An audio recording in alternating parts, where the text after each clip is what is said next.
শাহজালাল বিমানবন্দরে কার্গো সেকশনে আগুন লেগেছে। নিয়ন্ত্রণে সেখানে কাজ করছে ফায়ার সার্ভিসের প্রায় 4টি ইউনিট, পথে রয়েছে আরো 10টির মতো ইউনিট।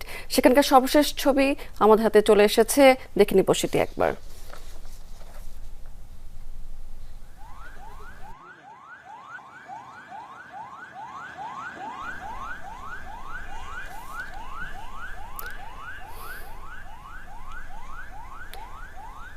দর্শক, আমরা আগুনের ভয়াবহতা আমরা ফুটেজে দেখতে পাচ্ছি। ইতিমধ্যে আপনাদেরকে জানিয়েছি যে 4টির মতো ইউনিট সেখানে কাজ করছে ফায়ার সার্ভিসের, পথে আরো 10টির মতো ইউনিট রয়েছে। আমাদের হাতে সর্বশেষ যে ফুটেজগুলো আছে সেটি আমরা স্ক্রিনে দেখতে পাচ্ছি।